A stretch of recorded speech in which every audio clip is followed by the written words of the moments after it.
Sans transition, la parole est maintenant à Madame Nathalie Loiseau, ministre chargée des Affaires européennes. Madame la ministre, vous avez la parole.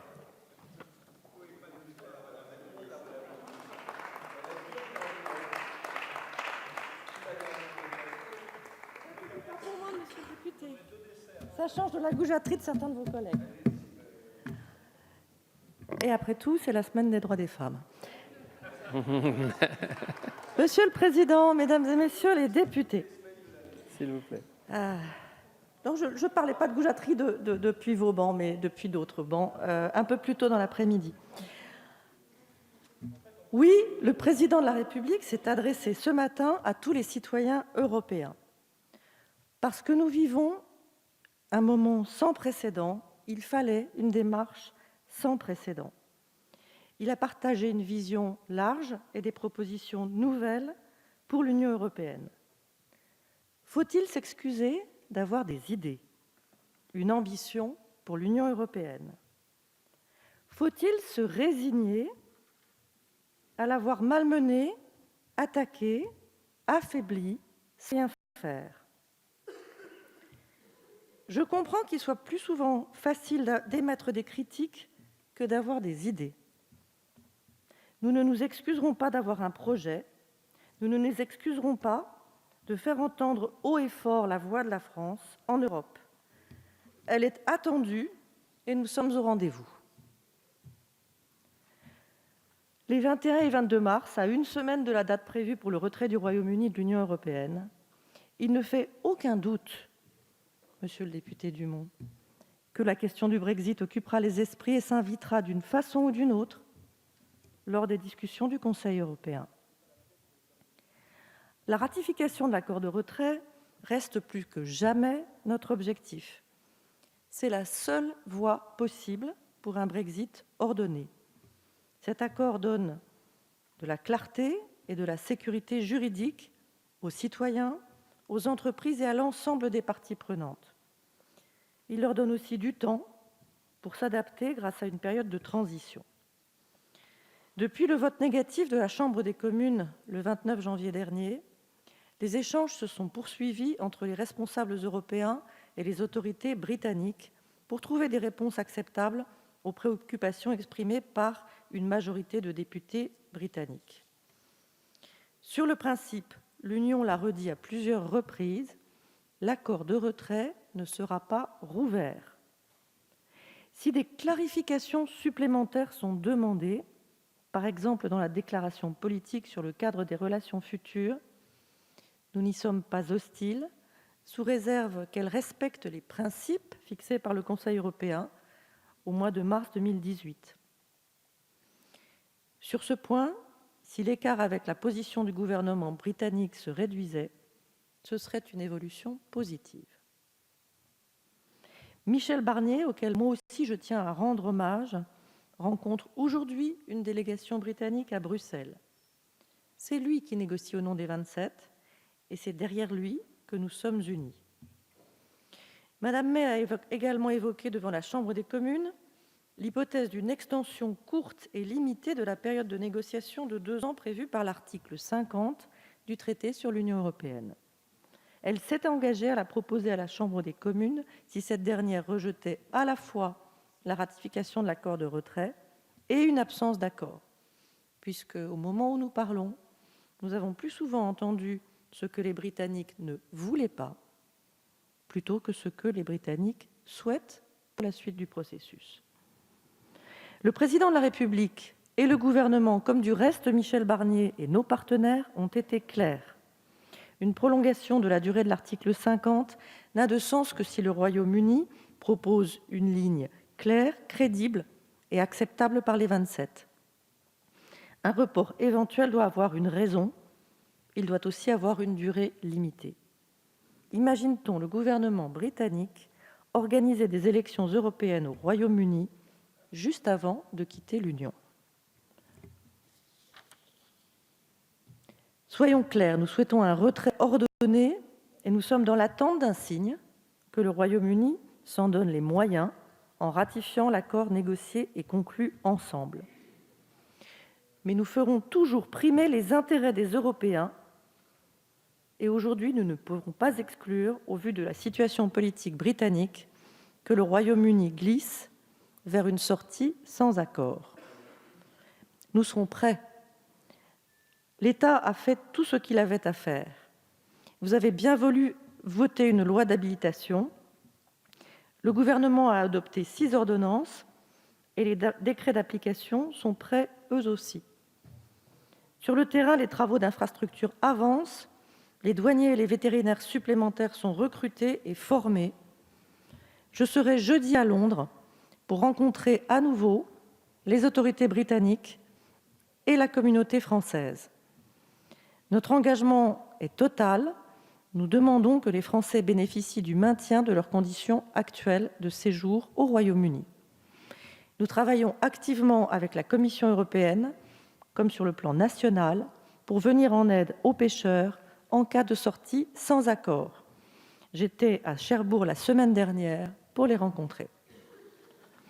Je tiens par ailleurs à redire devant vous que s'il est normal que les budgets européens soient affectés par la perte de la contribution du Royaume-Uni, nous veillerons en revanche, et contrairement à ce que certains ont pu dire de manière assez irresponsable, et notamment au Salon de l'agriculture, où je me suis moi aussi rendue, nous veillerons au maintien des financements de la PAC qui ne peuvent et ne doivent servir de variable d'ajustement au Brexit. Les discussions sur le retrait du Royaume-Uni de l'Union ne doivent pas nous détourner de notre objectif central de relance du projet européen. À cet égard, le Conseil européen de mars sera, contrairement à ce que certains ont laissé entendre, une échéance importante. Conformément à ses conclusions de décembre dernier, le prochain Conseil européen débattra de l'avenir du marché unique dans la perspective du prochain programme stratégique. Cela permettra d'aborder les sujets liés au marché intérieur, comme l'approfondissement de l'intégration des marchés, l'innovation, la concurrence loyale, la protection des droits des consommateurs, mais aussi de traiter de la protection des données, des transformations induites par la numérisation, l'intelligence artificielle et les nouvelles technologies.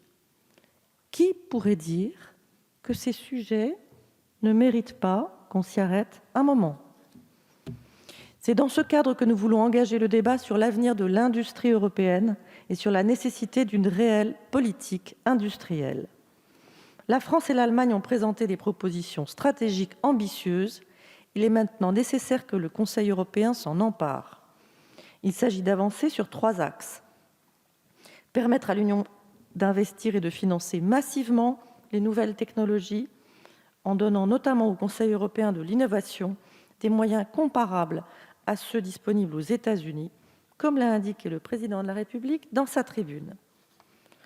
Rendre nos entreprises plus concurrentielles, y compris en révisant les lignes directrices en matière de concentration d'entreprises en Europe, pour tenir compte de la concurrence au niveau mondial.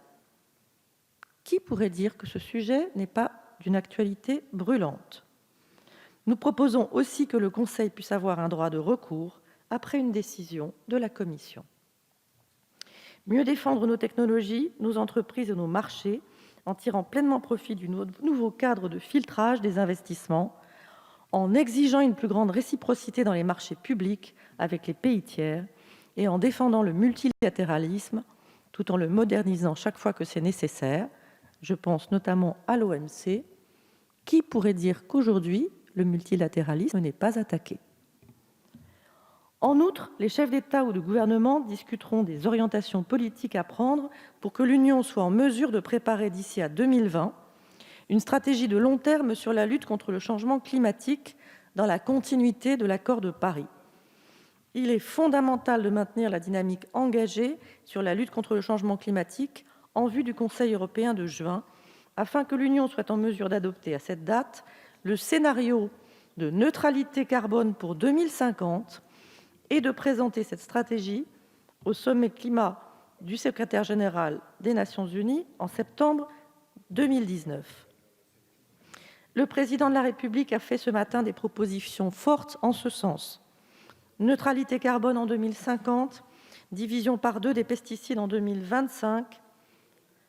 Et si nous n'avons pas, monsieur le député Corbière, qui n'est pas venu écouter ce que j'avais à dire, si nous n'avons pas interdit le glyphosate Sans attendre, c'est parce que nous avons parlé aux utilisateurs du glyphosate et que nous ne voulons laisser personne sans solution. C'est notre responsabilité. Il est parfois plus facile d'être dans l'opposition que d'être en responsabilité.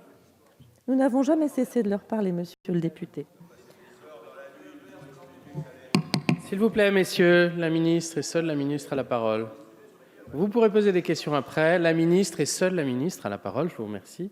Je redis, pas d'interdiction immédiate du glyphosate, comme le demandait le député Corbière, sans se préoccuper de savoir ce que deviendraient les utilisateurs du glyphosate. En outre, les chefs d'État ou de gouvernement discuteront des orientations politiques à prendre pour que l'Union soit en mesure de préparer d'ici... Pardon, je l'ai déjà lu. Excusez-moi. Le sommet de la zone euro de décembre dernier a décidé de la création d'un instrument budgétaire pour la zone euro. L'Eurogroupe y travaille et doit aboutir en juin, grâce notamment à un intense travail franco-allemand. Nous avons voulu que le Conseil européen fasse un point d'étape à mi-parcours en mars. Nous sommes attachés à appuyer les réformes menées par les États de la zone euro, mais aussi à financer des investissements pour augmenter la compétitivité et la convergence de nos économies.